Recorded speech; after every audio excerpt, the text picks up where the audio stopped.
Сайн байцгаана уу? Хэрлэн 5 дугаар сургуулийн 11-ийн Б ангийн сурагч Бат Олдоо Өгтэй Мартины би өөрийн эсээг уншихад бэлэн болоод байна.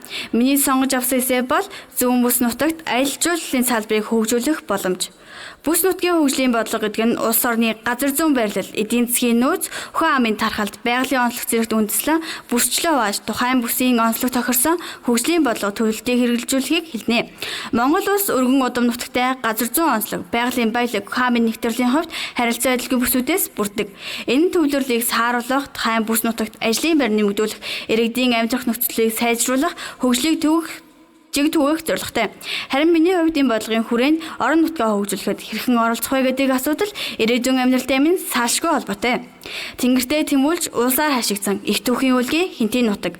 Монгол орны зүүн бүсэд орших Хинтээ аймгийн түүх соёлын үнэт өв ихтэй аялал жуулчлалын асар их нөхц боломжтой ч одоогоор энэ салбар бүрэн хөгжиж чадаагүй байна. Хөдөө аж ахуйн, мал аж ахуйд түшгэлсэн эдийн засаг давангаалдагч үйл зөвлөл дэд бүтээс сул залуусан шилжих хөдөлгөөн их байгаа нь орон нутгийн хөгжилд сөргөөр нөлөөлдөг. Энэ бүхнээс харахад манай бүс нутагт хөгжлийн тэнцвэр алдагдаж хөө амын төвлөрөл Улаанбаатар хот руу чиглэж байгааг ойлгож болно. Ийм нөхцөлд орон нутгийн иргэд тэр дундаа бид залуухан юу гэж чадах вэ? Сурагч миний хувьд бид нийгмийн оролцоог нэмэгдүүлэх арга хэмжээнд идэвхтэй оролцож санаачлал гаргах, эсээ нийтлэл бичих, олон нийтийн хэлэлцүүлэгт оролцох нь хөгжлийн бодлогод дуу хоолойгоо өргөх өр нөлөөтэй алхам юм. Юуны өмнө орон нутгийн хөгжлийг ойлгож, асуудлыг таньж түүний шийдэлд өөрийн санаа бодлыг нэмэрлэх нь залуу хойжоо бидний оролцоо билээ. Миний хувьд Хинтээ аймаг төдийгүй зүүн бүсийн нутагт аялал жуулчлалын салбар хөгжих томоохон боломж бүхий бүс нутаг учир аялал жуулчлалын салбарыг хөгжүүлэх бодлогыг орон нутгийн хөгжлийн бодлогод зайлшгүй тусгах хэрэгтэй гэж бодож байна.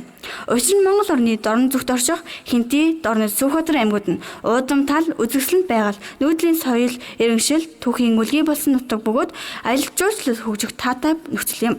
Зүүн бүсийн түүхэн дурсгалд газруудаас цус дурдвал Хинтээ аймгийн Бурхан алдан уул, Хар зүрхний Хөхнөр, Хэрлэнгийн Хөдөө арал, Сүхбаатар аймгийн Таван толгой буш, Хуруугийн Хөндийн Хүн чулууны 7 дурсгал, Дорнод аймгийн Онон Балжийн байгалийн дурсгалт газар, Хэрлэн Барс хотын Туур, Халахын голын байлдааны ялдыг эргэн дурсгах дурсгалын цогцлбор гэх мэт тоочоод баршгүй олон өв соёлыг агуулсан газрууд билээ. Гэвч манай бүс нутагт аялал жуулчлал хөгжиж толгомдож буй бэрхшээлүүд бас бий. Үүнд дэд бүтэц буюу зам, цахилгаан, интернет хөгжөөгүй. Энэ салбарт хүний нөөц, залуусын оролцоо, санаачлаг тутмаг, салбарын сурчилгаа маркетинг бодог. Гэтэл статистикийн мэдээллийн нэгдсэн сангийн аялал жуулчлалын мэдээнээс үзэхэд Монгол улсад 2024 онд жуулчдын тоо 727,386-д хүрсэн өмнөх оноос 22% өссөн үзүүлэлттэй байгаагаас Монгол улсын хилээр 637,000 гадаадын зорчигч оржээ. Мөн 2024 онд Монгол улс аялал жуулчлалын салбараас 1.5 тэрбум төгрөгийн орлого олсон байдаг. Дэлхийд дээр жил бүр 1.2 тэрбум хүн хөлийн дээд салхитг нь аялал жуулчлалын салбар ямар том нөлөөтэй болохыг харуулна. Энэ бид аялал жуулчлалын салбарыг хөгжүүлэх боломж шийдлүүдийг илэрхийлэх шаардлагатай юм. Миний хувьд дараах шийдлүүдийг дэвшүүлж байна. Үүнд бүсчилсэн аяллаа маршрут бий болгох. Жишээлбэл 103 аймгийн түүхэн дурсгалт газрууд, 103 аймгийн байгалийн үзэсгэлэнт цогцлбор газрууд гэх мэт хөтөлбөр маршрут гаргах. Мөн хүний нөөцтэй шийдвэрлэхдээ өөрийн орон нутагт оршин сууж амьдарч байгаа иргэдийн татамд оролцож сургалтанд хамруулж стартап урамшуулж болно. Аймгийн онцлог тохируулан төрүүлсэн аяллуудыг төлөвлөх эко аялал, түүх аялал гэх мэт мөн дотоод гадаадын жуулчд зориулсан маркетингийг олон улсын түвшинд гаргах зэргээр шийдвэрлэж болох юм хэмээн үзэж байна. Мөн хүүхэд залуучууд бид улс орныхоо хойш ирээдүйн хувьд эдгээр бэрхшээлүүдийг шийдвэрлэхэд өөрсдийн хувь нэмрийг оруулах нь зүй ёсны хэрэг билээ. Миний хувьд өөрийн бяцхан туршлагаа хуваалцахад ирээдүйд би жуулчны хөгтөж болохоор зорж байгаа юм. Аймгийнхаа аялал жуулчлалын салбарт сурагч бидэнд хувь нэмрээ оруулах боломжийг манай сургууль олгодог. Манай сургууль нь 2023 оноос 2024 оны жилийн хичээлийн жилээс эхлэн хөтөж хөхөд клубыг ажилуулж сурагчдыг энэ чиглэлээр суралцах, хөгжих болон бүх шийдлийг бий болгосон.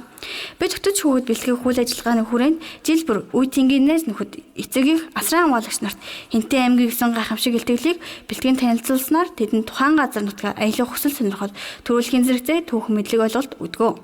Энэ нь хүүхдэд бид орон нутгийнхаа аялал жуулчлалын салбарыг хөгжүүлэхэд хувь нэмрээ оруулж байгаа нэг алхам гэдгийг би олж харсан юм. Энэ бол бидний өөрсдийн хүчээр бүтэж болох бяцхан хөгжил ахиж дэвшил юм а. Энэ бүхнээс үзэхэд бүс нутгийн аялал жуулчлалын хөгжлийн зөвхөн түр эдийн засгийн хэрэг биш, эргэн бүрийн эдийн оролцоо ухаалаг шийдвэр их орон сэтгэлгээ хамгийн үнцэнтэй хөрөнгө оруулалт юм. Бүс нутгийн аялал жуулчлалын салбарыг хөгжүүлэхэд би юу хийж чадах вэ гэдэг асуултыг бид хамтдаа юу хийж бүтэж чадах вэ хэмээн өөрчилбөл жинхэнэ хөгжлийн эхлэл тавигдана. Хинтэд орны Сүхбаатар зүүн бүсийн 3 аймаг байгаль түүх соёлын үнэт төв зүйл дээрээ тулгуурлан аялал жуулчлалыг зөв зохион байгуулж хөгжүүлж чадвал эдийн засгийн хөгжлийг хурдасгах, бүс нутгийн иргэдийн орлогыг нэмэгдүүлэх төдийгүй дэлхийд суугаа нутаг орныхоо аялал жуулчлалыг нөөц боломжийг зөв зүйтэйгээр шийдвэрлэж асуудлыг ойлгож хөгжүүлэхэд төр зэвсэгтэй хамтран өөрсдийн хувь нэмрээ оруулж чадвал Монгол улсын зүүн бүсийн 3 аймгийн эдийн засаг, нийгэм соёлын хувьд тэнцвэртэй тогтвор таагаар дэлхийн нийтэд хөл нийлүүлэн хөгжих юм. Анхаарал хандуулсан та бүхэнд баярлалаа.